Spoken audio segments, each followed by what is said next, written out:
Welcome back, everybody, to another episode of Gemology for Schmucks. My name is Peter Nelson, and I'm here to guide you in everything you need to know about gemstones and gemstone cutting. Now, today, what I want to tell you is what I wish I had heard at the beginning of my cutting journey, and sometimes, unfortunately, as we get more and more experienced, we just filter out all of the horrors that we got at the beginning of our stages of learning. Particularly at the beginning, if you're not surrounded by experienced cutters, you just won't get the tips and tricks that they already know. You have to reinvent the wheel. Look, I have made fire! Which is really frustrating. So I'm here to pass on to you what I wish I knew 1 year ago. So let's start that out with tip number 1. Start with clean rough. Yes, some inclusions are totally acceptable, but if you have rough that has structural problems and a lot of inclusions that you have to navigate around, it's going to make your life of learning how to use this machine and how to make a beautiful gemstone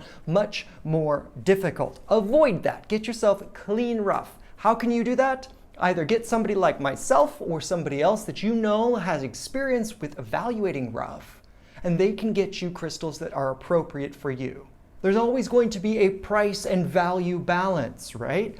But there is still plenty of other types of crystals that are affordable, that are also clean and headache-free. Now, when I'm saying clean, I'm not talking about loop clean. I'm not even necessarily talking about eye clean. I have many stones that I love that are very attractive that when they're right here, you can't tell have inclusion. Or if they do have inclusions, they're not offensive to the eye.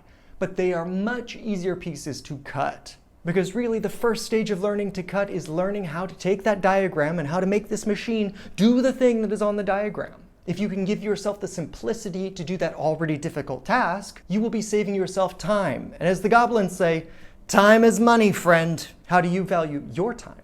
My time is precious.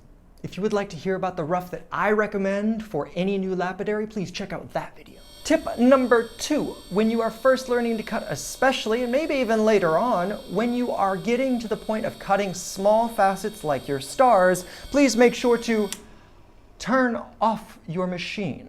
I don't know what kind of cheetah you may have learned to cut gemstones from, and they may be able to do that while the machine is still on, but I suggest turning off the machine because it allows you to do 2 very important things. Not overcut too quickly, and more importantly, in my opinion, find the right angle for your stone. Even if you have a diagram for cutting a gemstone, the star facets will need to be adjusted, especially when you get to more difficult cutting styles that have unpredictable curves, such as cushions, ovals, pears, marquee, etc., etc. If you turn off the machine, it gives you the time to test the facet and make sure your angle and your indexes are correct. Once you have jotted those down in your little notebook, then you can go back, and if you need to, then you can turn on the machine to speed things up. But if you're cutting a small stone, sometimes just a few swipes will fill out that entire star. You don't even need to turn the machine on. If you're cutting huge honkin' stones, then okay, maybe you need a little extra radial assistance. But definitely, giving yourself the time to adapt to those angles and indexes is a huge investment in your sanity and also your ability to understand that design. Each stone that you cut is going to be slightly different because the crown height is going to be different. So as you turn off your machine and you explore those angles and indexes, it'll give you confidence to cut correctly and also give you the time to not overcut.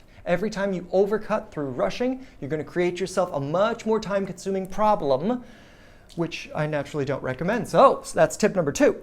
And finally, tip number 3. If you have something happening to your stone and it's a problem and you don't know what it is, my suggestion is just move on. If you can't figure it out within a relatively short amount of time, then there's no point in fretting about it. Continue on with the design, bring the stone to a completion, and then you can evaluate what went wrong.